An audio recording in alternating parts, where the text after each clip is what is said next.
Ces anciens employés du chantier naval et industriel du Cameroun campent en face du ministère camerounais des Finances depuis le 26 juillet 2023. Leur objectif est de réclamer coûte que coûte le reliquat de leurs droits. Notre argent est bloqué depuis plusieurs années au ministère des Finances.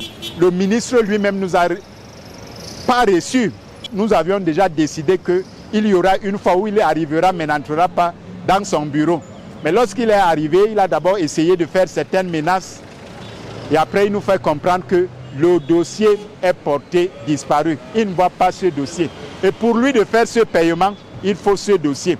S'il nous dit aujourd'hui que le dossier est introuvable, c'est nous dire ouvertement que l'administration de notre pays ne fonctionne pas. Les faits remontent à 2010, lorsque l'État du Cameroun a licencié 1410 travailleurs du chantier naval et industriel. Pour dédommagement, il débloque 4 milliards de francs CFA. Des 4 milliards, ils ont pris 1,4 milliard pour pouvoir payer 1410 ex-employés du chantier naval. Et même sur les 1,4 milliard, il y a eu encore beaucoup de détournements. Nous nous sommes rendus compte que nous avons été floués. Ces soupçons de corruption ont même été révélés dans le 10e rapport de la CONAC en 2019.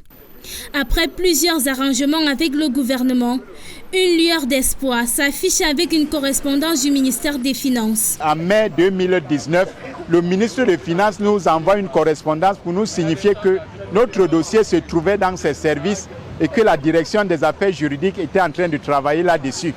Qu'on soit un peu patient, le paiement se fera les jours qui viennent.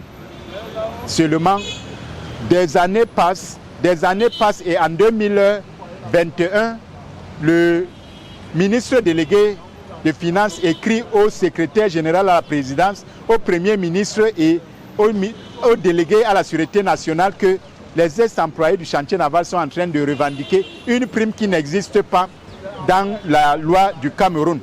Il dit donc que le gouverneur a eu à mal faire ce travail parce que ce qu'il a titré ne correspond pas. Ainsi, le paiement ne peut pas être fait. C'est alors que la primature entre en scène pour corriger les erreurs liées au blocage de la somme d'1 milliard de francs CFA à verser aux 562 demandeurs. En mai 2022, le dossier est annoncé à la Direction générale du budget. Nous arrivons, c'était difficile pour nous de voir monsieur le directeur général du budget. Nous avons fait des correspondances, mais rien n'a abouti. En 2023, le collectif entame des manifestations devant la primature avec en tête d'affiche le portrait du directeur général du budget. Ce dernier demande à rencontrer les membres du collectif. Lorsqu'on arrive chez M. Edou, la première question pour lui, c'est de savoir qui est derrière nous, qui nous pousse à pouvoir sortir une banderole avec son nom. Il nous fait comprendre que le dossier est porté disparu. Pendant nos discussions, il nous dit qu'ils peuvent recréer ce dossier et que pour nous payer, ça ne prend pas 2 heures de temps. Nous lui avons présenté la rentrée à venir. Il nous a dit que le 26 juillet, cet argent allait être payé. La masse donc a été déportée ici à Yaoundé depuis le 26 juillet pour venir chercher nos chèques. Ces ex-employés venant de Douala, leur ville de résidence, entament leur 46e jour de manifestation. Demandez à chacun de mes collègues là s'ils bénéficient même des droits de retraite. Donc nous nous accrochons à quelque chose qui est un tournant pour notre vie, nos droits. C'est un tournant pour notre vie. J'ai 66 ans. Imaginez. Il y en a qui ont même plus que moi ici. J'ai des petits-fils. Je suis scandalisé, je suis choqué. Moi, je me sens humilié dans mon amour propre. Je suis entré au chantier naval en 2001 pour sortir en 2010. Ça fait 9 ans de travail. Et comme chaudronnier, avec le travail du chantier naval, nous travaillons, c'est la réparation des bateaux. Les bateaux viennent ici, c'est déjà rouillé. Et quand nous travaillons, l'État se réjouit d'avoir renouvelé un bateau ou un navire.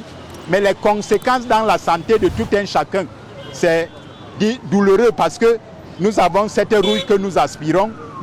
Il y a les peintres, il y a ceux qui traitent la surface. Quand on sable, on aspire toute cette poussière, ou alors la peinture avec ses dégâts. Ça fait qu'aujourd'hui, la plupart de mes collègues sont porteurs de maladies professionnelles.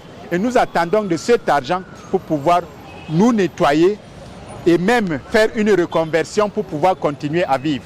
Nous avons sollicité la réaction du ministère des Finances, mais personne n'est disposé à répondre à nos questions, nous apprend la cellule de communication. 10. C'est ça qu'on mange, hein?